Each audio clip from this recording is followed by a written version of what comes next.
Emma's suitcase lay half-zipped on the bed, clothes spilling over like they were trying to escape with her. She folded another blouse, avoiding Ryan's gaze. He leaned in the doorway, one shoulder resting lazily against the frame, his phone glowing in his hand. "You've been glued to that thing all night," she said without looking up. Ryan's voice was smooth, practiced. "Work emails. You know how it is." She zipped the case, her movements sharp. "At midnight? Who's working at this hour, vampires?" He finally looked up, eyes flickering with annoyance. "Emma, please. You're leaving in 2 hours. Can we not do this now?" "That's exactly why I'm asking now," she said, tossing another shirt in. "Every time I bring up your late-night calls, you deflect." "It's business," he replied, tone clipped. End of story. Emma picked up his tablet from the nightstand, then explained this. The call log on the screen showed the most recent number saved under a single letter. Ryan's jaw tightened. "You went through my tablet?" "You left it open." "A is for Andrew," he said quickly. "Work partner." Emma gave a bitter laugh. "Since when does Andrew wear floral perfume?" He stepped closer, lowering his voice. "You're being paranoid." Her grip tightened on the tablet. That word, paranoid, was his weapon. It made her question herself every time. She set the device down with deliberate care and went back to her suitcase. "Fine," she said flatly. "I'm going." She yanked the zipper shut. Ryan didn't respond. Instead, he grabbed his keys from the dresser and slipped out. No goodbye. No glance back. Emma stood there for a moment, listening to the distant echo of the door closing. The air in the apartment felt colder. She grabbed her purse, slung it over her shoulder, and wheeled her suitcase toward the elevator. The underground parking lot smelled faintly of oil and damp concrete. Her heels clicked against the floor as she made her way to her car, until she spotted Ryan's sedan 2 rows over. He was in the driver's seat, leaning slightly toward someone in the passenger seat. The window was rolled down, and a soft pink scarf hung loosely around the woman's neck. Emma froze. She knew that scarf. Pale pink, embroidered jasmine flowers. Ava's scarf. Her sister's scarf. The woman's face was turned away, but Emma didn't need to see it. She knew. The way the scarf sat. The way the hand resting on the door moved. Delicate, deliberate. It was Ava. Ryan glanced up, catching Emma's reflection in his rearview mirror. His eyes held hers for a moment. Not guilt. Not even surprise. Just a fleeting something she couldn't read before he turned back to the woman. The scarf shifted as the woman's hand reached up and brushed his cheek. Ryan said something. Emma couldn't hear what. Then the car pulled smoothly out of the space and disappeared up the ramp. Emma's pulse pounded in her ears. She gripped her suitcase handle so tightly her knuckles whitened. It could be nothing, she told herself. Ava might have needed a ride. Maybe they'd been discussing a surprise for her. But the image wouldn't leave her. Ryan's stillness, Ava's touch, the quiet intimacy of the moment. She walked to her car, loaded her suitcase into the trunk, and sat behind the wheel for a long moment before starting the engine. She was going to catch her flight. She had a conference to attend. She wasn't going to spiral over this. And yet, as she drove toward the airport, the thought dug deeper into her chest. If it was nothing, why did it feel like everything? The airport hummed like a beehive stitched from fluorescent light. Emma checked the departures board again, yellow letters glitching, resetting, then blinking a new message beside her flight number, delayed. Estimated time, 3 hours. A small, exhausted laugh escaped her. Of course. The world had a sense of humor today. She wandered toward the windows, where night pressed its forehead against the glass. Her reflection looked like a stranger, jaw clenched, eyes tired, mouth set like she owed the world an apology.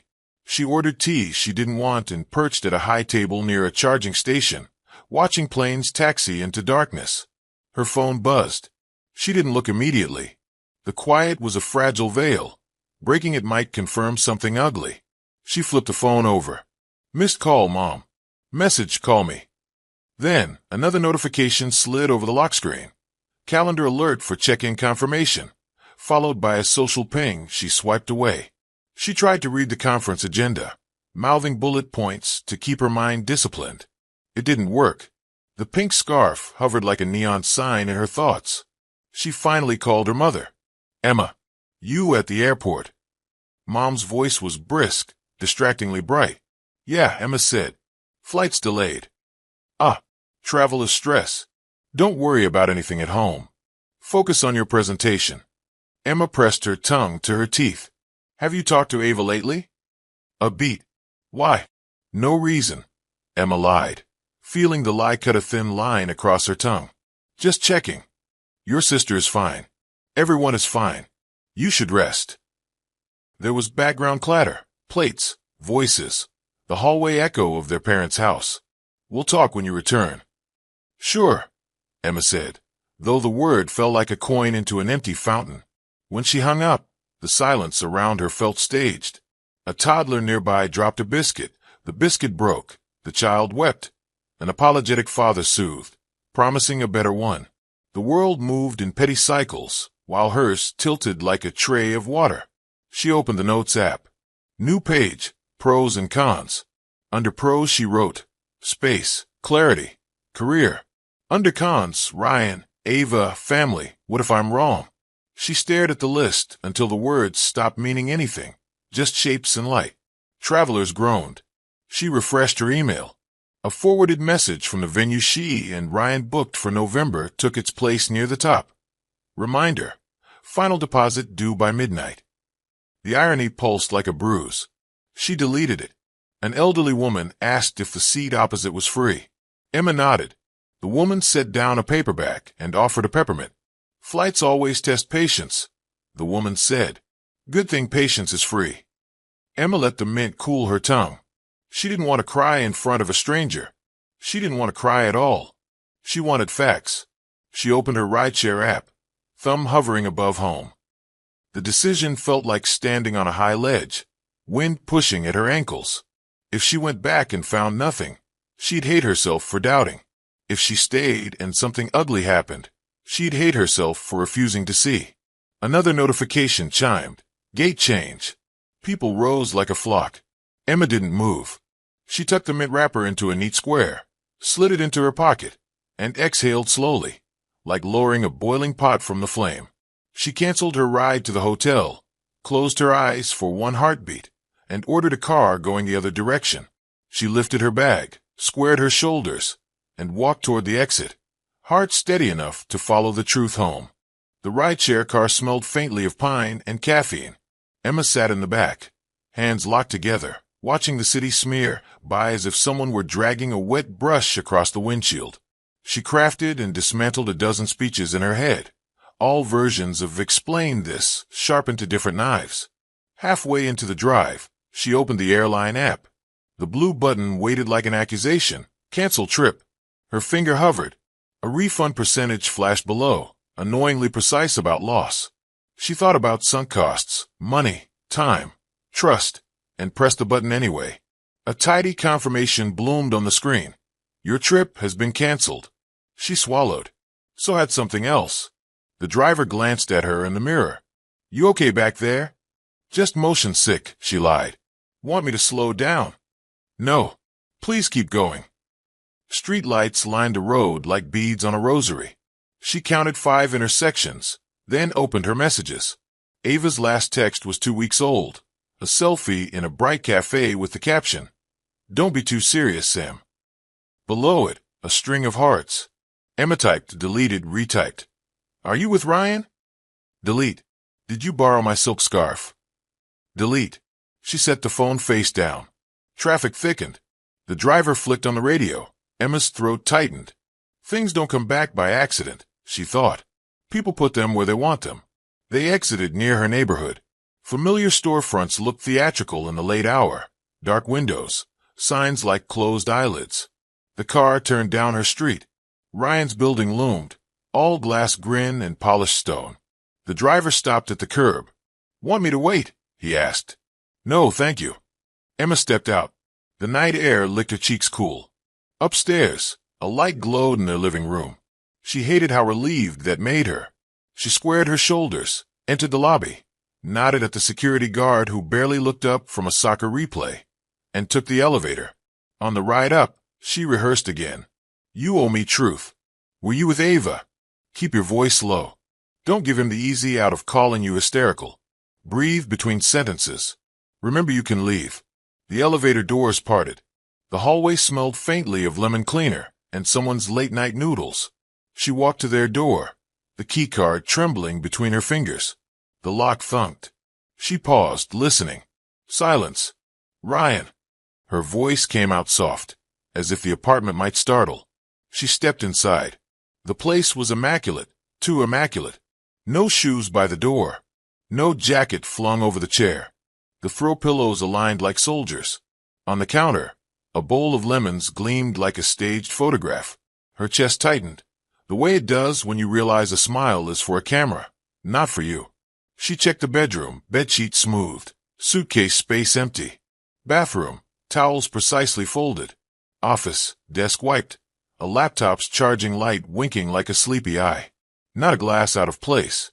Emma set her purse down slowly, like placing a fragile object on a thin ledge.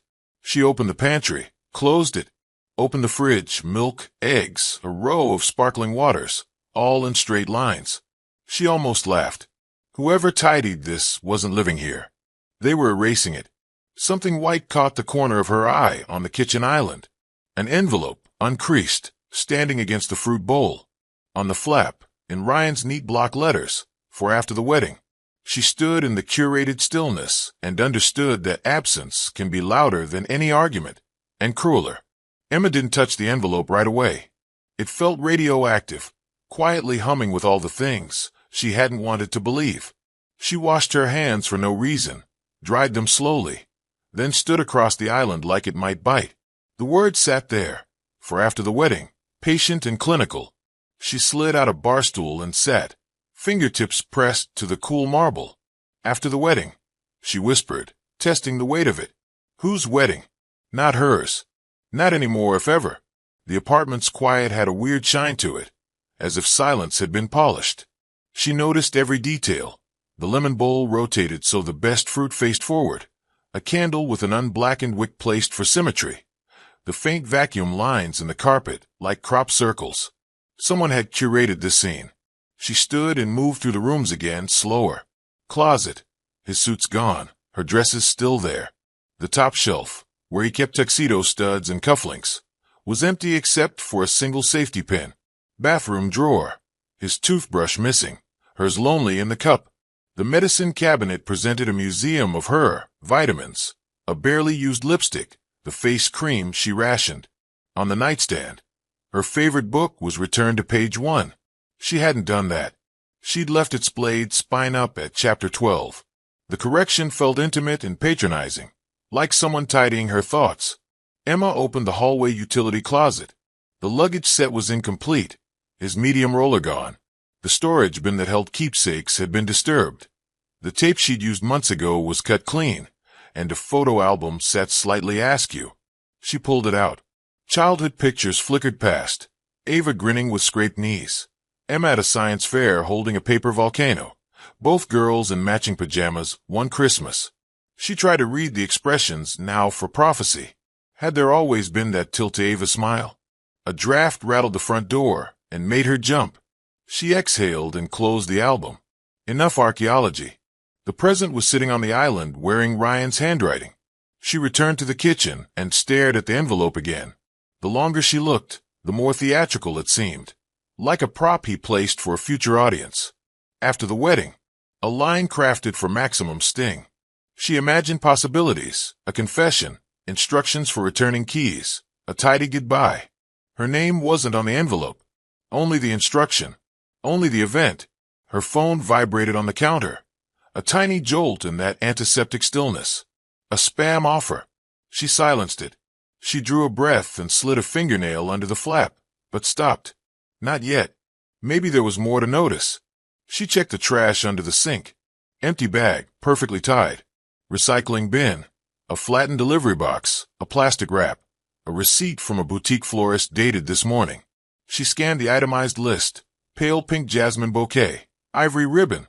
Single bridal comb with crystals. The words blurred. She folded the receipt and tucked it into her pocket like evidence. Emma straightened. Enough. She took the envelope, The paper was heavy, expensive, the kind you use when you want to announce something with a drum roll. She turned it over. No seal. Just a clean tucker flap. She pulled the card out. Thick stock. Gilt border. The kind that feels like a verdict even before it speaks. Her eyes landed on the names, and the world narrowed to a pinpoint of sound. Sound thinned to a wire as meaning sharpened, and she braced herself for the shape of the blow waiting on the page. Emma Marie Carter and Ryan Alexander Hale request the honor of your presence. She blinked, breath catching, until the next line cleaved the sentence in two. At the wedding of Ryan Alexander Hale and AVA Elaine Carter. The letters marched across the card with ruthless ceremony. The date was stamped in elegant numerals. Today. Emma leaned back as if the countertop had shoved her. The card trembled between her fingers. She read it again, searching for any sign of a cruel prank. It wasn't. The venue's embossed seal pressed a faint circle into her thumb. Her first thought was absurd, the florist receipt. Pale pink jasmine. Of course. Her second thought was the way her mother's voice had sounded at the airport, brisk, almost rehearsed. Focus on your presentation. We'll talk when you return. She laid the invitation flat. The time printed below crawled across her skin like frost. If she hurried, she could still catch the ceremony. The realization came with heat. Anger unbuttoned itself from grief. She pictured Ava in silk, hips cocked, chin lifted, Ryan wearing sincerity like a rental suit. No, not without an answer. Not without a witness to what they'd done to her name. She snatched her keys, carded her hair into a rough tie, and paused at the mirror. Her face looked older by days. She grabbed a shawl and a neutral lipstick, because rage didn't have to be sloppy. Then she stuffed the invitation into her bag, like contraband, and marched to the door. In the elevator, a neighbor stepped in, nodding at Emma's tight grip on her clutch. "Big night," he joked. "Apparently," she said, voice even. She crossed the lobby and burst into the night, flagging a cab with a steady hand. The driver asked for the address. She read it off the invitation, the words tasting like tinfoil. As they drove, the city glared glitter at her through storefronts and taillights. Her phone buzzed, unknown number. She ignored it. Buzzed again, unknown number. She turned it face down and pressed it to her thigh. Traffic clotted around a sports arena. The driver detoured through streets that looked borrowed from a postcard. Brick facades, iron balconies, window boxes spilling geraniums like apologies. The venue appeared with obnoxious grace. A walled garden behind a historic mansion. Lanterns suspended from trees like strings of light. Music drifted over the wall, sweet and mindless. The cab stopped. Emma paid and stepped out. At the gate, a woman with a headset scanned the guest list. Name. Emma's mouth went dry. She didn't want to give it, but she also didn't want to hide. Emma Carter. The woman's eyes flickered to the tablet, then to Emma's face, then softened into professional blankness. Right. If you'll wait here a moment. She pressed something into her earpiece. We'll have someone escort you. Emma's nostrils filled with jasmine. She hated that she could identify it blindfolded. She clutched the strap of her bag, the invitation inside like a hot coal. Laughter swelled beyond the hedge. She could almost see the aisle through the foliage. A man in a dark suit approached with 2 discreet security guards. Miss Carter? Yes. Her voice was steady. She was grateful for that. He gave a courteous, impenetrable smile. Right this way. She followed him through the lantern-lit path, toward a lawn, where rows of white chairs faced a flower-choked arch. People turned. Her parents, seated in the front row, were smiling. Emma lifted her chin, breath measured, and prepared to see exactly who would smile when the music began. The garden was a postcard of luxury, manicured hedges, candles balanced in hurricane glass, and a carpeted aisle leading to the floral arch. Emma froze, just past the gate. Every face seemed turned toward her. Whispers rippled like wind through tall grass. The usher guided her to a side row near the back, but Emma's eyes locked on the front. Her parents sat regal and composed, as if nothing unusual had happened.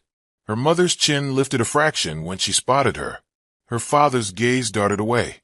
Emma's pulse matched the violin's tremolo. She searched for Ryan, and found him near the altar, laughing with the officiant. His suit fit like it had been molded to him. A pale pink boutonniere bloomed on his lapel. And then the music shifted. Emma's stomach flipped. The guest stood. The aisle cleared. She caught sight of white silk emerging from behind a screen of foliage. Ava. Her sister glided forward, each step deliberate. The gown hugged her like a secret she didn't have to share. Pale pink jasmine trailed from her bouquet. Emma's scarf, Emma's flowers, Emma's missing puzzle pieces stitched into this one unthinkable tableau. Emma gripped the edge of her seat, so hard her knuckles hurt. She'd imagined confronting them in 100 ways, but none involved sitting quietly while her sister walked toward the man Emma had planned to marry. The officiant's voice floated over the lawn. "Friends and family, we gather here today." Emma's throat tightened. She glanced at her parents again. Her mother was smiling softly. Her father's lips pressed into a line, eyes fixed on the aisle. She was about to stand when a hand touched her shoulder. She turned to find her father's oldest friend, Mr. Adewale, leaning close. "Not here," he whispered. "Watch first. Move after." Emma's brows knit. "Why?" He only shook his head. "You'll see." But Emma didn't want to watch. The music swelled. Ava reached the arch. Ryan turned toward her, his smile poised for photographs. And then Ryan's eyes found Emma. It was quick, a single heartbeat, but his expression faltered. The smile flattened, eyes narrowing as if calculating the angle of her presence. Ava followed his gaze, saw Emma, and God help her, smiled wider. The officiant spoke again, but Emma couldn't hear him. All she heard was her own breath, ragged and hot, and the distant trill of a bird in the hedge. Ryan reached for Ava's hand. Emma felt the air shift, like the pull before a storm. She rose from her chair. Every head turned as Emma stepped into the aisle. She didn't rush. She let her heels find the rhythm of the string quartet. Conversation stuttered, then died. Ava's eyes locked on her, that smile curving like a blade. Ryan's hand tightened on Ava's fingers. The officiant faltered mid-sentence. "Emma." Her mother hissed from the front row. It was less a name than a warning.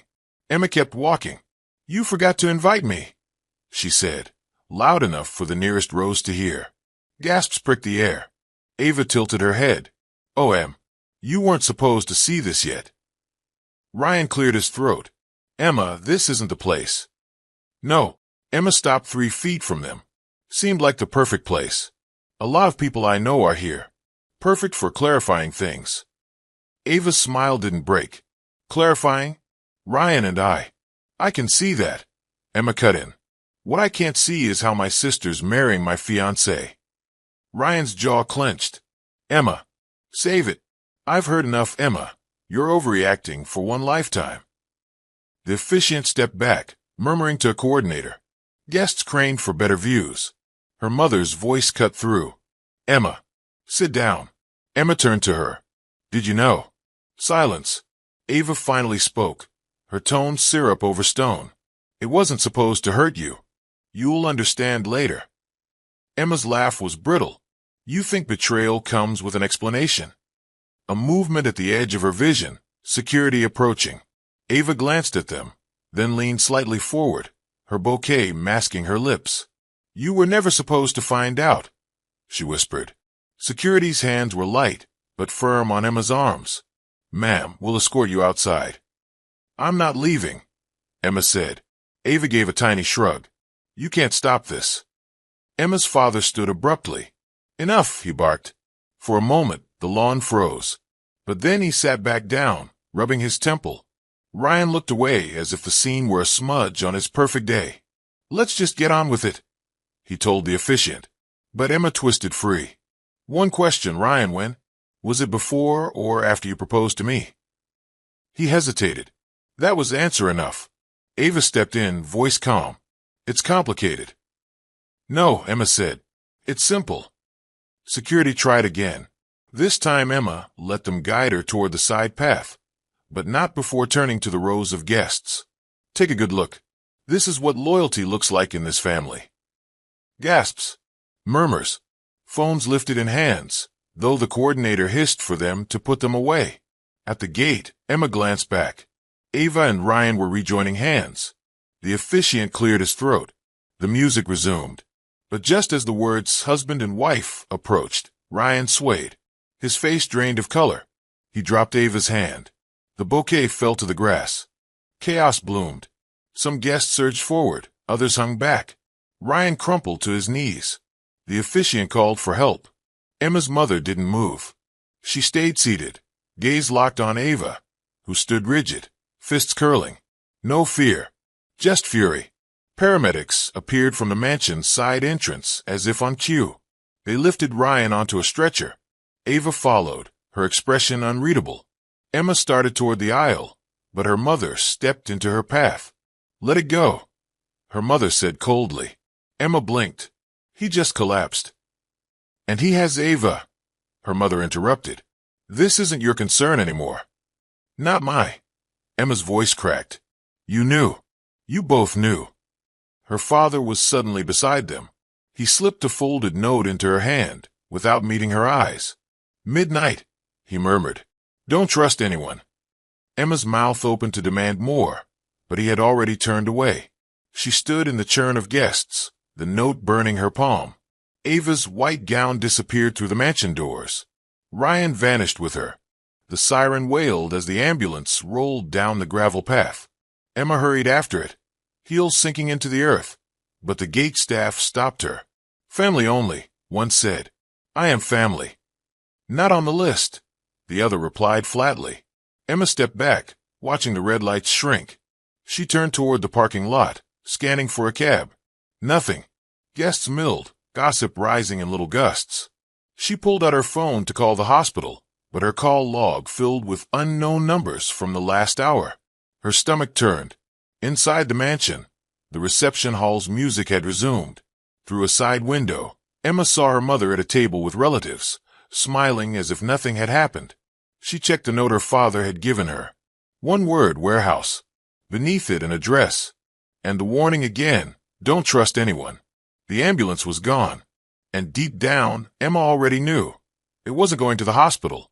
Emma's shoes slapped against the pavement as she reached the street, lungs aching. The ambulance was already a smear of red and white lights in the distance. She waved frantically at an approaching taxi. "Follow that ambulance," she ordered, sliding into the back seat. The driver raised an eyebrow, but pressed the accelerator. "Any idea where it's going?" "To the hospital," she said, though her voice lacked conviction. They wove through traffic, Emma's eyes glued to the flashing lights ahead, until they turned unexpectedly down a side road that led nowhere near the hospital. "Stay on them," she urged. The road narrowed, street lamps thinning. The ambulance's siren died, replaced by an eerie silence. Then it veered sharply onto an unmarked gravel track. The taxi driver slowed. "You sure about this?" "Yes." A sign, weather-beaten and crooked, appeared. "No trespassing." The ambulance rolled toward a low warehouse. Its metal siding rusted. The windows blacked out. It stopped. Two men climbed out. Neither wore paramedic uniforms. Emma's pulse rattled. She ducked low, peering from behind the driver's seat. The rear doors opened. Ryan was lifted out, not on a stretcher now, but between the two men's shoulders. He was awake, walking, though stiffly, head down. "Do you want me to call the police?" the driver whispered. Emma's instinct screamed yes, but something colder stopped her. If Ryan was here willingly, what would the police even do? The men ushered Ryan inside. A heavy door clanged shut. "Wait here," she told the driver, slipping him extra cash. She crossed the gravel, keeping to the shadows. The warehouse smelled of oil and damp cardboard. A side entrance hung ajar. She pressed against the wall and slipped in. Inside, dim light pooled from a single hanging bulb. The place was mostly empty except for a cluster of chairs and a table littered with folders. And there, tied to one of the chairs, was Ryan. He looked up sharply. "Emma, what are you doing here?" "What is going on?" she hissed, stepping closer. His eyes darted to the shadows. "You need to leave. Right now. Ava, she's not who you think she is." Before she could reply, a voice like gravel rolled from the dark. "Neither is he." A man stepped forward, a jagged scar running from his temple to his jaw. He studied Emma like she was an unexpected package. "You're the fiancé," he said. Or you were. Emma's spine stiffened. Who are you? Someone doing your family a favor, he said, tossing a folder onto the table. She glanced at it. Ava's face stared back from a wanted poster. But the name beneath was not Ava Elaine Carter. It was Clara Voss. Ryan shut his eyes. Emma, please go. Her fingers hovered over the folder. Why is my sister on this? The scarred man smirked. That's a long story, and one you're already in too deep to walk away from. Emma flipped open the folder. The first page was a criminal profile. Fraud, embezzlement, identity theft. Mugshot. Ava, no, Clara. Smiling faintly. Hair longer, eyes colder. This isn't possible, Emma whispered. She was in school, She was building a cover. The scarred man interrupted. Your family helped, whether they knew it or not. Ryan's voice cracked. Emma, I didn't know at first. I swear. But once I did. You stayed, she said. I had to. She had leverage. The scarred man's eyes glinted. Debt. Both money and blood. Emma's pulse pounded. And you? What do you want from me? Nothing yet. But you'll want something from me soon. Because your sister's next move. He stopped listening. Footsteps echoed outside. The scarred man's face shifted to irritation. They're early. Emma's instincts kicked in. She darted behind a stack of crates as the main door banged open. 2 more men entered, Ava between them, still in her gown, eyes sharp. Ryan stiffened. Ava. Quiet, she snapped. Her gaze swept the room until it landed on Emma. Of course you couldn't leave it alone. Emma stepped out slowly. You lied to everyone. Ava tilted her head. Not everyone. Some people just didn't want the truth. The scarred man stepped between them. Your timing's bad, Clara. It's Ava now, she said, her smile razor-thin. And I'm here for him. She jerked her chin toward Ryan. No, Emma said. Ava ignored her, walking to the chair and slicing Ryan free with a blade she produced from somewhere in the folds of her gown. Ryan rubbed his wrists, looking between them like a man caught between 2 cliffs. Emma's stomach twisted. This wasn't a rescue. It was a transfer. The scarred man's voice was steel. If you walk out with him, we're done. That's the idea, Ava said coolly. Emma stepped forward. You're dragging him into whatever you're running from. Ava's eyes slid to her. And you're pretending you're not already in it. The scarred man dropped another file on the table. Read it before you choose sides. Emma opened it. Inside were surveillance photos, grainy shots of Ava exchanging envelopes with strangers, slipping into unmarked cars. In one, Ryan stood in the background, face turned away. Ryan's voice was low. I didn't know she was taking pictures. You were there, Emma said. The scarred man leaned closer to Emma. She's using your name next. Emma froze. What? He pulled out a passport. Ava's name printed over Emma's photo. Ava smirked. You should be flattered. Emma's hands curled into fists. You're insane. Maybe, Ava said. But I'm free. And if you keep getting in my way, you won't be. The scarred man took a step back. Choose. Emma's throat went dry. Neither of you. She turned toward the door, but Ava's voice followed, smooth and dangerous. You'll regret that, Em. By midnight, Emma was parked 2 streets over from the address her father had given. The air was heavy, street lamps buzzing faintly. Her father stepped out of the shadows, hands deep in his coat pockets. You came. You knew about Ava, she said. He nodded once. Not Ava. Clara. She's my stepdaughter, from before I met your mother. Emma's mind reeled. You married her mother? Briefly, before I knew what she was capable of. His voice dropped. Your mother has always chosen her, even when it cost you. Emma's throat tightened. So Ryan. Part of the plan. They wanted you as cover. Ryan was supposed to stay close to you, so no one would suspect Ava. Emma shook her head. And you let it happen. I tried to warn you. But your mother. He stopped, glancing over his shoulder. She's not the woman you think she is. What does that mean? He looked back at her. It means you need to stop trusting the people who share your blood. Emma let herself into her apartment, mind a whirlpool of revelations. She found her mother waiting at the counter, 2 steaming mugs of tea between them. "You've had a long day," her mother said warmly. Emma's eyes narrowed. "You knew about her." "About Ryan." Her mother's expression didn't flicker. "You should drink before it gets cold." Emma glanced into the mug. A faint swirl of sediment clung to the surface. "What's in it?" "Chamomile," her mother said evenly. "You're tired." Emma's hand tightened around the mug, but she didn't drink. "If you wanted me gone, you could have just said so." Her mother's smile was soft. "Gone? No, Emma. I need you right here." Emma set the mug down, the ceramic clinking against the counter. "Not tonight." She turned toward the door, feeling her mother's gaze follow her like a shadow she couldn't shake. Emma kept the mug close to her lips, but didn't drink. The tea steam curled against her face, sweet and sleepy, the scent of someone else's decision. Her mother watched, chin resting on one manicured hand, eyes too calm for a woman who had just watched her youngest daughter's life detonate. "Go on," her mother urged softly. "You haven't slept." Emma smiled, small, grateful, false, and lifted the cup enough to wet the rim. She tipped it toward her mouth and allowed a measured drop to touch her tongue. Bitterness bloomed. Not chamomile. She pressed the mug to the counter, blinked once as if swallowing, and set it down with the tiny clink of compliance. "Better?" her mother asked. "Better," Emma said. She widened the performance with a slow exhale and let her shoulders sag. "I need to wash my face." Her mother nodded, satisfied by the choreography of obedience. "Of course." In the bathroom, Emma turned on the tap and let the water thunder, splashing some deliberately onto the tile to sound like clumsy hands.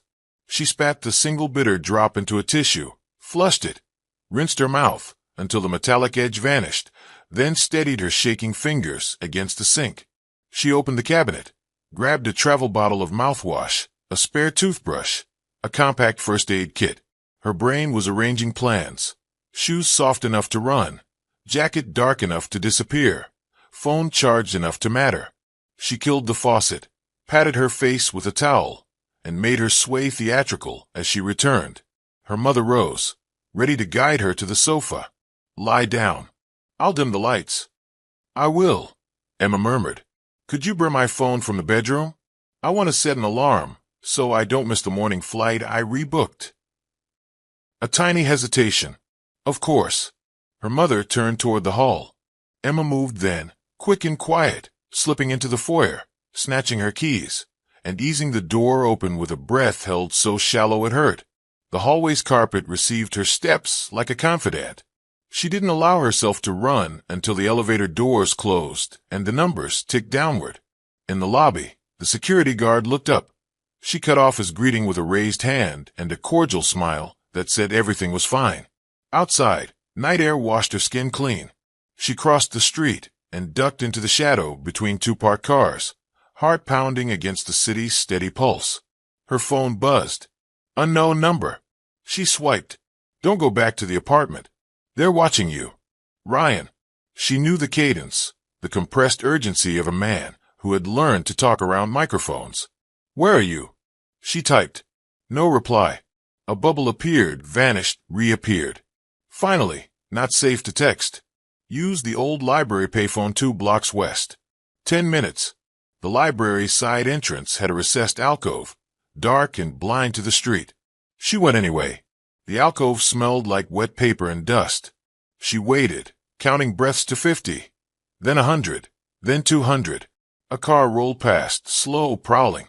She pressed back into shadow. The car idled, then moved on. Her phone vibrated again. "Look under the trash bin." She crouched, fingers grazing grit until they met duct tape. A burner phone. She flipped it open. It rang immediately. "Emma," Ryan's voice said. "Listen carefully." "No," she snapped, keeping her voice low. "You listen. My mother tried to drug me. Ava's not Ava. You walked out of an ambulance, and I'm supposed to trust you." "I don't want your trust," he said, strained. "I want you free. They put eyes on your building. They'll follow you to pressure me." "Pressure you to do what?" "To finish something I never wanted to start." She closed her eyes. "Where do I go?" "Not home." Not to your parents. There's a safe place. Your old school, the theater entrance. Back door code is still your graduation year. Hide there. 20 minutes. I'll draw them off. And if you're lying, then I'm the last mistake you ever make.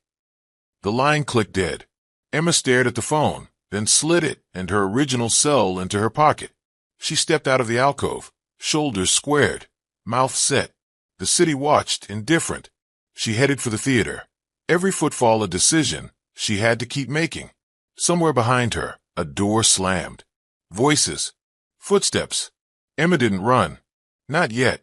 She passed a storefront whose dark glass mirrored a sliver of movement. 2 men in suits, eyes scanning, gait predatory. She turned the corner and finally sprinted, cutting through a narrow passage that smelled of garlic and rain. She reached the theater's metal door, punched the code with trembling fingers, and slipped inside as footsteps hammered the pavement she'd just left. In the quiet backstage gloom, she leaned against the wall, breathing the dust of old curtains and the ghost of applause. Her phone buzzed once more. A final text on the burner lit the tiny screen. If they find you, don't negotiate. Move. The theater's backstage corridor was a spine of shadow, ribbed with ropes and fly rails. Emma waited until her breath evened, then moved through the dim like a stagehand who'd never forgotten the steps. Senior year, she'd run spotlights from this catwalk, cozy in black hoodies and borrowed confidence. Now the space felt like a sanctuary and a trap. Safe because it was hers, vulnerable because memory leaves footprints.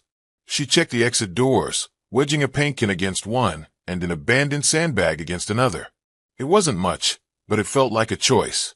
She texted her father from the burner, "I'm safe. For now." His reply was immediate, "Don't stay still." She shoved the phone away. A staircase led up to the old costume loft, once Ava's favorite hideout when she wanted to try on other lives. Emma's hands remembered the rail's cold wobble.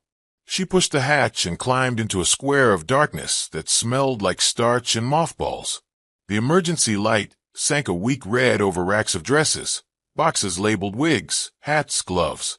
Silence and a hum. She followed it to the far wall, where a standing mirror leaned slightly askew. Behind it, something purred. She pulled the mirror aside and found a panel, a cheap sheet of plywood pressed over a recess. The edges were finger-worn. A pry bar lay on a nearby shelf like an invitation. Emma slid the bar in and leaned. The panel popped. Inside, a shallow cavity. A black bag. A small safe with a digital keypad. And on top, stacked like the outline of a future, passports. She sat cross-legged and spread them like a dealer. Different countries. Different names. Each photo, Ava's face, altered by hair, makeup, lighting, the same hungry mouth. The 4th passport made Emma's stomach drop. Her own picture stared back, chin lifted, eyes defiant. But the name printed below was Ava Elaine Carter. She touched the lamination. The photo wasn't stolen. It had been captured for this. Had she been complicit by simply not paying attention? The bag held wigs and cool paper nests, blunt black bob, caramel curls, a long braid the color of cinnamon. There were glasses with non-prescription lenses, a roll of currency bands, 3 old phones stripped of cases. Underneath, a ledger. Names and numbers and arrows, scrawled in Ava's hand. One line pulsed like a bruise. Deposit, Jasmine Yemc. The safe blinked with a patient cursor. She tried her graduation year. Red light. Ava's birthday. Red. Their mother's. Green. The door clicked.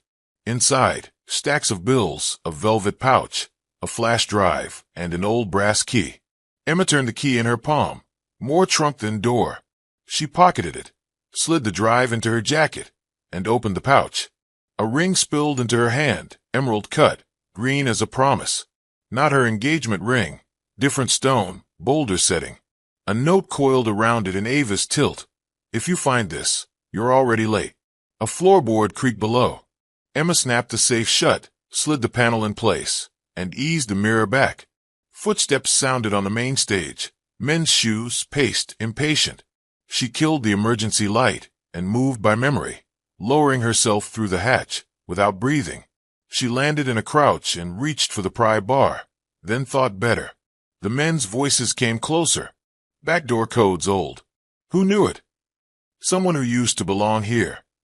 Emma slid under the lowest row of seats, stomach to wood, the dust stinging her eyes. A phone flashlight swayed across the floor, bright as a swung blade. It paused near her, then moved on. The men split, one toward the lobby, one toward the corridor. She slipped out the opposite aisle and into the wings, then down the side stairs, heartbeat hammering the tempo of escape. At the stage door, she stalled. The alley outside would funnel her into a dead end if they turned back. She needed another path. Her mind sketched a map, side stair, janitor's closet, ladder to the roof. She went for the closet, shouldered through mops and bleach, found the hatch, and climbed into the night air. The roof gave her the city, black water and freckled lights. She flattened against the tar as the door below opened. The men stepped into the alley, cursed softly, then moved away. Emma exhaled, long and shaky, and reached for her phone. A new message from an unknown number pulsed on the screen. "You're in my room again, Em. Check the seam in the mirror. You missed something." Emma froze, the message bleeding cold into her fingers. The wind lifted her hair and set it streaming. The city looked close enough to touch, far enough to fall through. She typed with thumbs that didn't quite obey. "Who is this?" The bubble formed, vanished. A new text. "The ring looks better on you. Shame you're always late. Meet me outside the house. Or I'll fetch you." Her parents' house. Ava's house. Emma swallowed and texted back, "No." Another reply arrived with an image. Her own building's front entrance. Two men leaning against the wall, heads turning toward the camera. The timestamp read 1 minute ago. A final line. "Choices, Em." She pocketed the phone and crawled toward the far edge of the roof, using the low parapet as cover. The adjacent building dropped into a narrow alley with a dumpster, then opened toward a lit street. If she could get to the stairs without being seen, she might slip away before the men doubled back. She lowered herself onto the iron fire escape, its rungs clanging just enough to spike her nerves, and took the steps fast but careful until her shoes met the alley's damp concrete. She kept to the wall and ran, angling toward a busier avenue. Her breath smudged in the cool air. A siren rose, fell, rose again. She reached the corner and risked a glance back, clear. A rideshare idled near a bar. She slid into the back seat and said, "Riverton Lane." "Now." The driver checked his mirror. "Late night." "Family emergency." He nodded and pulled out. Emma stared at the streaking city, replaying the message. "You're in my room again." Ava had known the loft, the mirror, the hidden recess. Maybe the text wasn't a trap so much as a demonstration. "I see you, and I can still reach you." Her phone buzzed again. A withheld number. "Don't," she whispered, and answered anyway.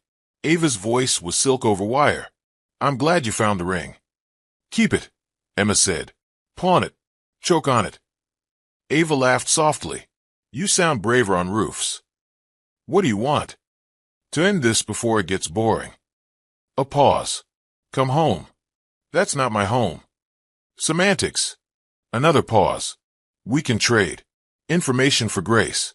Ryan for silence." "Where is he?" A click. Silence. "Hello." The car turned onto Riverton. The street was sleepy, hedges, lamps glowing like moons. The driver slowed near her parents' gates. "Here okay?" "Yes." She paid, stepped out. The gate was ajar. Wrong. Emma slipped through, grass wet against her ankles, and followed the drive until the house's lights pooled on the stones. She rang the bell. The chime rolled through, familiar enough to punch her in the throat. The door opened, no chain, no peeking, just a full swing that revealed darkness and lemon polish. "Hello," she called. A shadow moved left, then right. "Dad." Something slammed into her from behind. Arms locked around her torso, lifting her off her feet. A hand clamped over her mouth. She kicked backward, heel connecting with shin, but another shape grabbed her legs. Her phone skittered across the marble. Tape rasped against her wrist. A voice breathed into her ear, low and amused. "Careful with the merchandise." They dragged her inside and shut the door with a gentle click. The foyer swallowed sound. A third person stepped into view, the gown before the face.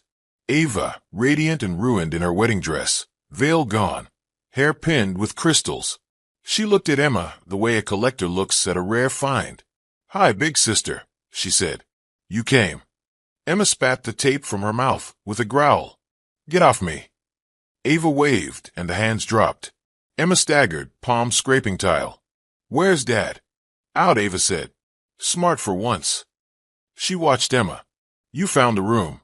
The passports. The ledger. Good girl." "Why?" Emma asked. "You had us. You had everything. Why this?" Ava's smile thinned. "Because I don't have anything. Ever. I take. Because people like you hold doors and call it love. You married Ryan. He was a piece on the board. He still is." She stepped closer, voice lowering. "And you, Em, you're the queen. Everyone underestimates the queen until the end." Tape returned, sealing Emma's wrists. They pushed her toward the back hall, past family photos that suddenly looked like surveillance. Everyone smiling, nobody safe. A side door opened to night and the scent of river water. At the curb, a dark van idled. Ava climbed in first, settling across from the space where they shoved Emma. The men followed, sliding the doors shut. The engine purred. The house receded, then vanished. Ava smoothed her skirt and looked at Emma with practiced affection. "Don't worry," she said. "You won't be bored." The van's interior vibrated with low road noise, a steady hum pitched to make thinking slippery. Emma's wrists burned where the tape bit skin. Her shoulders ached. Across from her, Ava lounged with the poise of a bride who'd wandered into the wrong story and decided to own it. "Where are we going?"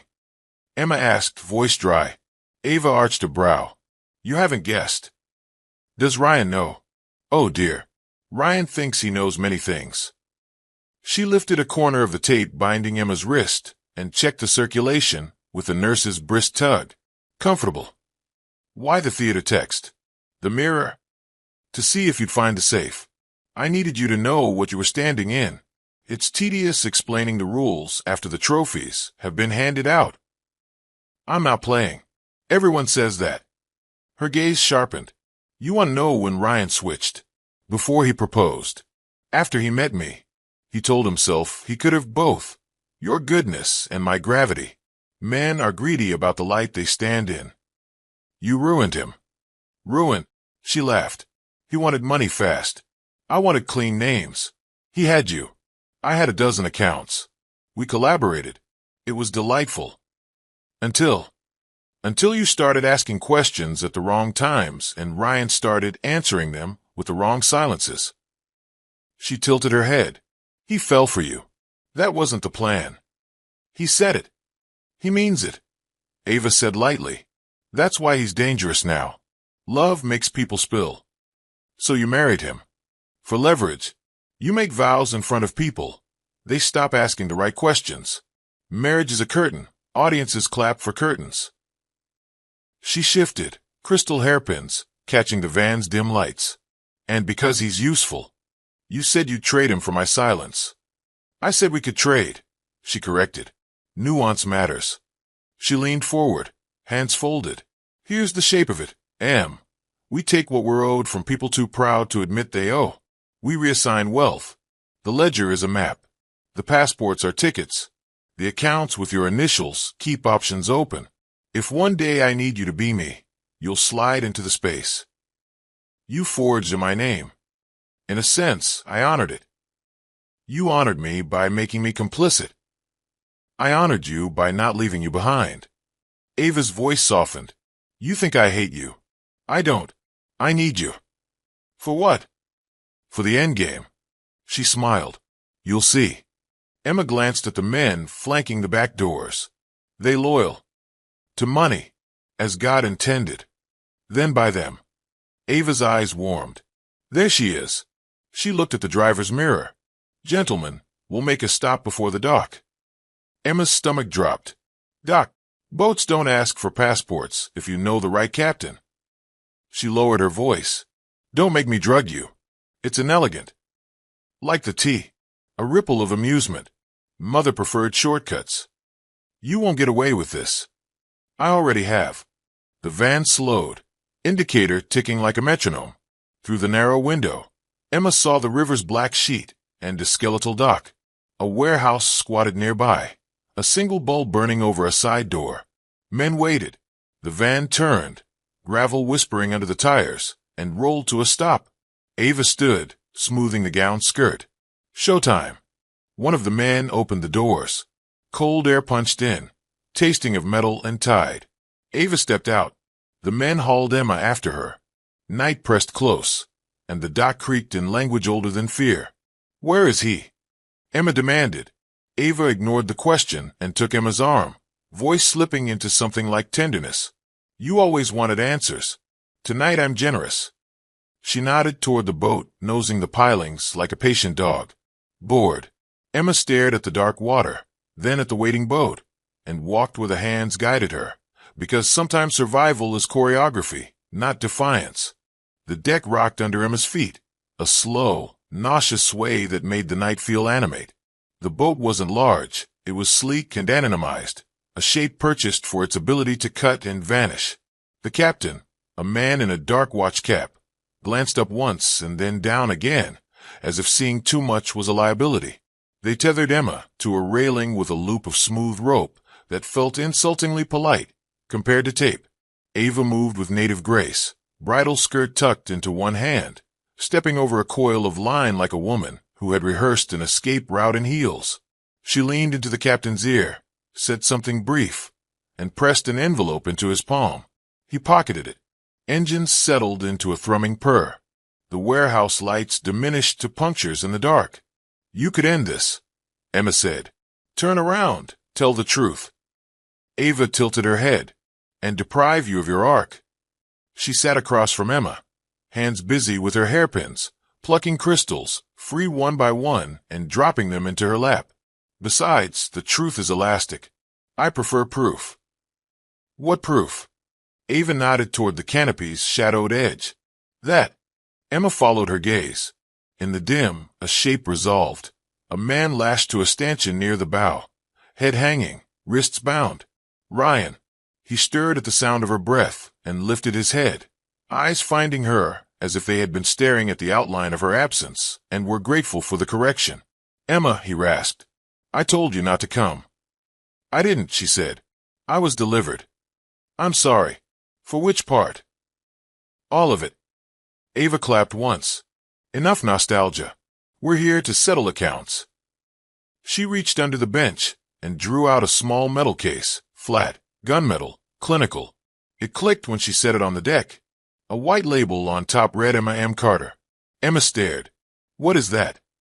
"Your inheritance," Ava said, the word warm and mocking at once. "I don't have an inheritance." "You didn't know," Ava corrected. "Different problem." She nudged the case. "Open it." Emma's rope slackened enough for her to reach the latches. Her fingers were clumsy with cold. The seam parted and the lid rose. Paper. Not cash, older, stranger. Photographs stacked under an elastic band. Documents with seals that glimmered. A birth certificate copy. Notarized letters. And on top, a photograph that made Emma feel the deck tilt. A woman stood in front of a clinic, belly round, smile tentative. She looked like neither Ava nor Emma, except for the eyes. Emma's eyes, set under a different brow. The date stamped in the corner was months before Emma's birth. Behind the photo, a letter addressed to EMC. The handwriting looping and careful. Emma read aloud. "If you're reading this, it means the people who should have told you didn't. There are 2 daughters. One is mine by blood, one by choice. I hope you've both forgiven me by now." "What is this?" she whispered. Ava flipped to another document. "Wills are tedious, but the footnotes sing. Our mother married before your father, then after. There were stipulations. Funds held in trust. Names that can be moved like furniture." She tapped a label. "This case is the map of who gets to be who." "Why me?" "Because you're clean," Ava said simply. "You didn't spend years making enemies." She flicked a look at Ryan. He tried to be an exception. Exceptions are inefficient. "Then why keep him?" "Because he knows the routes. And because he did something unexpected. He fell in love with you. People in love volunteer information at the worst times. Emma's jaw tightened. Let him go. Not yet. Ava pointed at the final envelope. Open that. Inside was a slim notebook, edges worn. The first page marked with a single word, Jasmine. She flipped pages, transfers, account numbers, dates. Her initials sat in loops and ticked through the columns, like a shadow learning to write. Nausea pitched. Rage rose. Why show me this? Why not disappear? Because you're next. Next for what? For the part where you stop being a piece on the board and become the player. Ava said. You will sign what I tell you to sign. You will call who I tell you to call. You will be me when I need a mirror. Or I will ruin what you think of as your name. Wind shifted. The boat lurched. Somewhere in the dark, a siren wailed, and then was lost to distance. Ryan strained against his bindings. Don't, he said. Don't give her anything. Emma looked at him, then at the case, then at Ava, smiling, patient, certain. The bulb overhead flickered. The river kept its counsel. And at the bow, beyond the case and the threat and the tremor in her hands, Ryan's ropes creaked as he tried to reach her. In the locker's shadow beside him sat a second, heavier briefcase, unmarked and locked, its edges banded in steel, waiting like a sealed verdict. The second briefcase sat in the bow's shadow like a mute witness, heavier and uglier than the one labeled with Emma's name. It had no brand, only steel bands and 2 combination wheels dull with use. Ava did not look at it. That made Emma look harder. What's inside? Emma asked. Ava's gaze drifted toward the dark shoreline and back. Proof. Of what? That everything I said is smaller than what's true. Ryan strained against the ropes. Don't touch it. The captain cut the engines to an idle. The river quieted, black breathing around them. Ava reached into her gown, produced a narrow key with a crimson thread tied to its bow, and dangled it in the light like a charm. One lock. The other is the code. Emma stared. You brought this to a boat. Because water is honest, Ava said. It erases faster. She twirled the key once, then slipped it into the first lock. A satisfying click. Your turn, Em. She nudged the case with her shoe until it bumped Emma's foot. Spin the wheels to 0-6-1-4. Emma's breath snagged. My birthday. Ava's eyes glinted. Names and dates are levers. Emma hesitated, then turned the wheels. The second lock opened with a clean, treacherous sigh.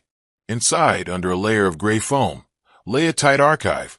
Ledgers wrapped in plastic, a phone sealed in a bag, a jeweled USB drive shaped like a leaf, 2 passports she didn't recognize, and a small black notebook with an embossed jasmine sprig. The scent of paper and solvent rose, a smell like cemeteries and banks. Ava's smile did not move her eyes. Go on. Emma lifted the notebook. The first page contained a neat list of names, some crossed out, some circled. She recognized a judge, a donor to her father's campaigns, a cousin she hadn't liked since childhood. Beside each name were dates and amounts. The math made her stomach ice over. You're blackmailing our family, Emma said. Ava's mouth curved. Blackmail implies shame. I prefer incentives. Emma opened the bagged phone. The lock screen showed a photo of a hospital corridor. The album contained videos, meetings in dim restaurants, envelopes changing hands, a signature forged in clear view of a laughing man who would later deny it on television. Emma swallowed, nausea and clarity scrapping for space. Ryan spoke, voice hoarse. She records everything. Documentation is kindness, Ava said. It spares people from remembering. Emma reached for the jeweled USB. What's on this? Insurance. The captain cleared his throat. Storm building east, he said to no one and everyone. We should turn. Ava ignored him. There's a contracts folder. 1 letter will interest you. She tapped the stack. Left side. Emma found it. Thick paper seal. The letter named Emma as contingent beneficiary to a fund she had never known existed, payable upon conditions, marriage or death. Her name appeared where Ava's should have been, and then, in a scrawl, amended. It was dated 2 years ago and countersigned by a lawyer Emma had met once at a Christmas party. I don't understand, Emma said. Why me? Because you look like the right answer, Ava said. Doors open for you that close for me. You walk in and people call it fate. I walk in and they call security. Institutionalized courtesy. Boring but useful. And Ryan? Emma asked. Ava's gaze slid to him. He was supposed to be the escort, not the destination. Untie him, Emma said. Ava tilted her head. Ask nicely. Untie him, please. Ava smiled and did not move. You're not in charge yet. The captain's radio crackled with static. The wind braided itself with the water's voice. Emma looked from the case to the notebook to Ryan's bruised face and felt the plank she was standing on extend over air. You want me to sign something, Emma said. Eventually, Ava said. First, I want you to understand there's no clean exit. There's only choreography. And I'm the choreographer. Something shifted in the dark beyond the bow. Another boat. A ghost lantern sliding parallel. The captain stiffened. Ava's eyes flicked that way and back. Close the case, she said, crisp now. Hold on. Emma shut the lid. The metal sang. She felt, with a certainty that quenched thought, that whatever came next would ask for a piece of her she could not grow back. She closed her fingers around the case, feeling the edges define a choice she could no longer postpone. If the river took one version of her life, she would decide which one remained. Ryan watched, saying nothing, but his silence finally felt like alignment rather than evasion. Emma steadied her breath, found the small solid place inside herself, and held it like a compass. The storm's first cool drop touched her cheek, a punctuation mark on a sentence that had been running too long. The river went from breathing to snarling in a breath. Wind scissored the canopy, jerking the single bulb into a jittery halo. The captain barked orders no one listened to until the first sheet of rain slapped the deck and made obedience sensible. Ava stood, dress a pale flag whipping around her legs. Inside him, Emma clutched the briefcases. If you want me to help, untie him. Later, Ava said. Move. Lightning stitched the clouds. The second boat's light bobbed, then vanished behind a rise of water. The captain spun the wheel. The hull shuddered, smacked a wave, recovered. Rain flattened the world into two colors, steel and darker steel. Emma staggered toward the small cabin, dragging metal like anchors. Ryan called her name, and she glanced back. His mouth formed one word, jump. She stared. Jump to where? The river looked like teeth. Ava read the look, crossed to Ryan in 3 sure steps, and pinched his jaw hard enough to silence him. No heroics. The boat pitched again. Something heavy skittered. Ava's jeweled USB, jarred loose, slid toward the scupper. Emma Dove caught it against the drain with her palm and felt the deck skin her knuckles. Insurance, she said through her teeth, pocketing it. Ava smiled with real pleasure. You're learning. A siren wailed somewhere upstream, Doppler warped by rain and wind. The captain swore. We're not the only ones out here. Emma shoved into the cabin with the cases and braced herself against a bench. Water drummed the windows. The boat leapt a trough and slammed down. The shock bit her spine. She counted the beats between lightning and thunder like a child measuring fear with math. 4, 3, 2. A shadow moved outside the port. A shape lunged from the black, the other boat, sliding across their bow at an angle that meant crew, not accident. The captain yanked throttle and wheel in opposite directions. Their boat slewed sideways. Emma slammed into the bulkhead, saw stars, and tasted iron. Hold course, Ava snapped. We'll capsize. The captain shot back. Hold. Ava's hand was steady on the rail, eyes bright with that fever Emma now recognized as joy disguised as focus. The other boat came again, closer. A grappling hook clanged against their rail and bit. The line went taut with a hum Emma felt in her bones. Men rose out of rain, 2, then 3, slickers gleaming like beetle shells. One vaulted the gap, landed on their deck with a thud, and reached for the bow stanchion where Ryan was lashed. Don't touch him. Ava snarled, moving. The man didn't even look at her. He cut Ryan's rope in 2 strokes. Ryan sagged, then straightened as if a spring had been released inside him. The man jerked his head toward the stern. Move. Ryan didn't. He stepped sideways instead, toward Emma. The case, he said. Trust me. The deck dropped out from under them. Emma clutched the case with her name on it, chest screaming with the effort, and skidded against the bench. A second boarder swung aboard, grabbed the unmarked briefcase, and heaved it toward the gap. Ava lunged, teeth bared, but a third man blocked her, calm as a wall. "Police!" Emma shouted. No one answered. The first man shoved Ryan toward the stern again. Ryan planted his feet. "Emma," he barked. "Now." He grabbed the gunmetal case from her, snapped it shut, and hurled it. Not to the other boat, but over the side into the river's black mouth. Ava screamed, a sound so raw it seemed to peel skin. She dove for the rail. The second man released the grappling line, and the two boats peeled apart, twin shadows ripping a seam in the rain. "Turn!" Ava shrieked at the captain. "After it!" "We'll swamp," he shouted back. "Look!" Blue strobes bloomed on the river like electric flowers, law enforcement boats fanning out, corralling, hunting. The siren that had been a rumor became a verdict. Ava's face went still, the engine room of her mind rerouting. She stared at the boiling water where the case had vanished, then at Ryan, who stood panting, empty-handed, eyes not on her, but on Emma. Thunder tore the sky in half. Rain hit harder. The boat yawed. Every line sang. Ava made her choice. She gripped the rail, hauled herself to the bow, and leapt, clean ballerina sure, into the dark after the sinking case. "Ava!" Emma shouted, useless and automatic. The way you call what you love even as it burns your hand. The river closed over white silk and swallowed it whole. Spray salted her lips. She tasted metal and resolve. The river wanted tribute. She had already paid enough. She braced, legs wide, mind narrowing to what could still be chosen. Behind the weather, behind the sirens, something like a plan clicked into place. For a heartbeat, there was only rain where Ava had been. Then the river belched satin, a ghost of her gown, before folding the fabric under. Emma lurched toward the rail, but the man who'd cut Ryan loose caught her elbow. "Don't," he said, voice professional. "You'll be in after her." "Let go." Emma snapped, fighting. "She can't."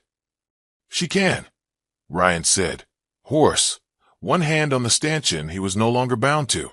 "She'll die for it. She trained." Emma stared at him. "Trained for what?" "To disappear." Ryan swayed, then steadied himself with a white-knuckled grip. She expected a chase. The second boat swung around again, engines growling. The man at Emma's elbow raised a hand. His partner tossed a line, neat as a lasso, that caught their cleat. The man leaned toward the other deck. "Package lost. Primary overboard." "Copy," someone shouted back through rain. "Secondary objective?" Ryan jerked his chin toward the cabin. Inside, Emma's head snapped toward him. "What are you doing?" "Trust me," he said again, and the words had new weight, as if trust was not a plea but a plan. He ducked into the cabin and returned with the unmarked briefcase, the one the boarder had tried to lift off moments ago.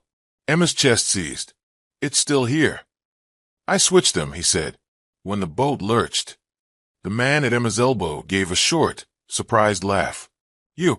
Ryan's mouth twitched. Thieves thrive on timing. The other boat reeled them in, snugging their rail to rail. The man guided Emma across the gap, then reached back for Ryan with a grip that looked almost friendly. "Welcome aboard." "Who are you?" Emma demanded as her shoes hit unfamiliar deck. "Police?" "Feds." "Something like that," the man said. He glanced at Ryan. "You brought it." Ryan held up the case. The man nodded. "Good. Captain, cut power. Let them sweep past." Their pilot throttled down. The original boat drifted like a discarded thought. Searchlights posed questions the river pretended not to hear. "Where's Ava?" Emma asked, staring at the black seam where she'd gone under. "If she wants to be found, she'll surface where she's chosen," the man said. "We won't be the ones to find her." Emma turned on Ryan. "You threw my case in the water." "Your case was her story," he said. He tapped the unmarked one. "This one is yours." She blinked. "Meaning?" "Meaning the labeled case made you complicit, beneficiary, signatures, a trail that ends at your name. This one holds the ledger that puts the weight on hers." He looked at the man. "Correct. Correct, the man said. We've been building this for months. We needed a night. She would stop hiding behind proxies. He angled his head at Emma. You did that by existing. Emma felt cold creep into her bones. So I was bait. Ryan winced. You were a variable we didn't control well enough. That's on me. The man's radio sputtered. Units on grid 3 and 4. Whole perimeter. Possible diver. Emma's eyes cut back to the water. If she lives. When? Ryan said softly. She's never done anything halfway. She gripped the rail until her fingers hurt. She's my sister. He didn't say what hovered between them, and she tried to erase you. He only put his hand over hers, a touch that acknowledged both truths and chose neither. The man cracked the case. Inside, the same architecture as before, ledgers, phones, drives, but with a different emphasis. At the top lay a notebook in Ava's hand titled Routes. The first page bore a spiderweb of arrows, ports, and payments. Names again, not all familiar, and a symbol she'd seen in the costume loft, a tiny jasmine sprig. The man snapped gloves on and started lifting items into evidence bags. Once this is logged, your family's version of events will get harder to sell. My mother, Emma said, throat tight. She'll choose survival, Ryan said. She always does. Emma's jaw set. Not this time. The man's headset crackled. Contacted grid 2. Unknown female surfacing near pilings. Then gone. Damn it, he muttered. She's riding the current. He flicked a look toward Emma. If she reaches the marsh cut, we lose her for hours. Emma pictured Ava as a pale streak under the water, hands pulling, lungs bargaining. A part of her wanted to root for the river. Another part wanted to throw it back. What now? Emma asked. Now we choose what version of you gets written down, the man said. He nodded at Ryan. Hospital for you. He turned to Emma. Statement for you. And security for both. She won't stay gone. Emma's shoulders lowered a fraction. The rain eased. Behind them, the original boat bobbed like an empty stage. The river kept swallowing secrets and asking for more. Emma reached for Ryan's hand. He let her. For one breath of shelter, it was enough. Dawn printed a gray wash across the hospital windows, the kind of light that makes everything look like a first draft. Emma sat in a chair beside Ryan's bed, the unmarked briefcase chained to her wrist per the man's insistence. A guard at the door pretended to read a magazine. Ryan slept in a gauze of painkillers.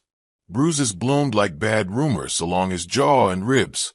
When he stirred, Emma stood, and the chain clinked softly against the metal handle. You're still here, he said thickly. Apparently, she replied. You threw the case into a river. He cracked a smile. You kept the right one out. Footsteps. Her father filled the doorway, eyes shadowed by a sleepless night or a life of wrong bets catching up. He looked at the guard, who looked at Emma. She nodded. The guard stepped aside. Her father closed the door. I don't have long, he said. Your mother's with counsel. Of course she is, Emma said. He looked older than she'd ever allowed him to be. I should have told you years ago. Start now. He rubbed his temple. Before I met your mother, I married Eliza Voss. Briefly. She had a daughter, Clara. Ava. He swallowed. Eliza died. I was not kind. I remarried. Your mother raised Clara, but never forgave her for existing. Emma's mouth hardened. So she forgave her by choosing her over me. She chose the child she could control, he said quietly. She never really did. Emma lifted the case chain. What's in here could end both of you. It will end me, he said. Your mother will bend. He stepped closer. Emma, listen. Clara was always two things at once, needy and ruthless. She clung to you because you were steady. She stole from you because you were safe. Emma's throat burned. And you watched. I tried to triangulate safety, he said soft. I failed. He breathed in, braced. There's more. Of course there is. He pulled a folded letter from his jacket. From Eliza. She wrote it when she knew she was dying. She names you, Emma. Not by blood. By choice. He placed it in her palm. I think she wanted one daughter to be free of the other's hunger. Emma unfolded the letter. Eliza's handwriting leaned right, hopeful and hurried. It spoke of a baby she had held who looked at her like a question. It spoke of promises she could not keep. It asked forgiveness she would never hear. And it put in black ink what the boat had hinted. Emma's inheritance had been routed through the wrong hands for years. Emma looked up. Did Mother know? His silence was an answer with 1,000 qualifiers. She knew enough. The guard's radio hissed. Heads up. Counsel and Mrs. Carter en route. Emma slid the letter into the briefcase and locked it. I'm not protecting her. I'm not asking you to, her father said. I'm asking you to protect yourself. He squeezed her shoulder, a gesture too late and still needed. Whatever you say today will become the spine of the story. The door opened. Her mother entered with counsel, smile arranged. Emma, she said, as if greeting a neighbor. Emma kept her voice steady. They have Ava's routes, ledgers, transfers. They have the boat. They have the ring. And I have a letter. Her mother's eyes didn't flinch. From whom? Eliza Voss. A hairline crack appeared at the corner of her mother's mouth. That name is not your concern. It is now. The lawyer lifted a hand. We'll need to see. You'll need to wait, Emma said. She glanced at Ryan, who watched wordlessly, and at her father, who watched like a penitent. Here's how this goes. I will make a full statement. I will not invoke privilege for anyone who drugged me, staged a wedding to defraud me, or used my name to move money. If you fight me, I will make it public. Her mother's smile held, but color bled from it. You'll ruin the family. You already did, Emma said. I'm taping it back together. The lawyer shifted. We can negotiate. This is the negotiation. Emma turned to the guard. Please ask the agent to join us. The man from the boat arrived, raincoat over a suit. He took in the room, the chain, the faces. Ready? Emma nodded. Record. She spoke. About the scarf, the apartment, the envelope, the wedding, the collapse, the warehouse, the loft, the mirror seam, the ring, the van, the dock, the boats, the storm, the dive. She kept it plain, used names where she had them and descriptions where she didn't. When she finished, the room felt reoxygenated and thinner at once. Her mother's lawyer whispered urgently. Her mother stared at Emma's hands as if they had done something unforgivable by holding a pen. The agent clicked the recorder off. Thank you, he said. We'll need the briefcase. Emma lifted her wrist, chain clinking. You will.